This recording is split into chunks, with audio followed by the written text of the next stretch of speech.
Aguba Olaide Alakija. Please celebrate him as he comes forward.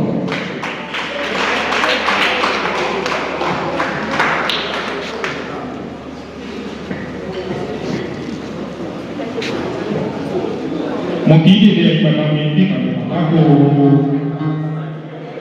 ẹ̀tàn kíkà kìíní ìyàmá àkọ́kọ́ kà lẹ́nu òun ra ṣàkọsílẹ̀ rẹ̀ a ó sì kà láti ìwé Jẹ́nẹ́sísì orí kẹta bẹ̀rẹ̀ kíkà rẹ̀ láti ẹsẹ̀ kẹjọ wàhálà dé ẹsẹ̀ kọkàndínlógún ìkàbà ìpè ìgbé wọn kó Olúwa nígbò ní ìnọ́gbà nígbà lọ́jọ́ náà. Ìjẹjẹ́ mọ̀ pé ṣáádámù àtàyà rẹ̀ lásàpamọ́ sí ẹ̀ lẹ́ẹ̀mí igi ìgbẹ́ nígbà. Wọ́n fara pamọ́ kò níwájú Olúwa. Olúwa Ọlọ́run bá kọ sí Ádámù. Ó bí lè ní ìbéèrè. Ádámù bí sí wọ̀ wá. Èsì Ádámù máa fún wa níjọ́ rẹ̀. Ádámù yìí mo gbóhùn rẹ̀ nígbà ẹ̀rù bá mi jọjọ. Nítorí mo wà ní òòrùn ìyẹn mú ìfarapamọ́.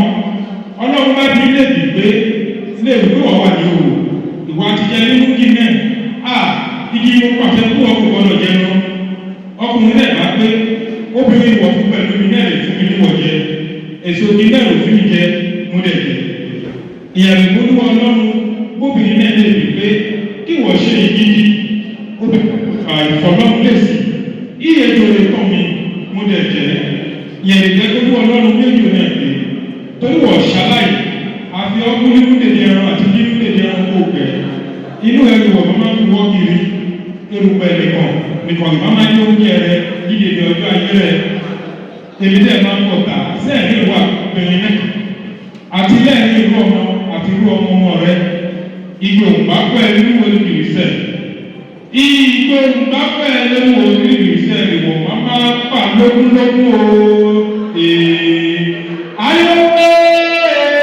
ìgbò pẹ̀lú orí ìgbìyànjẹ́ ìgbò bá pẹ̀lú orí ìgbìyànjẹ́ ìwò wọ́n máa pà lógúnlógún o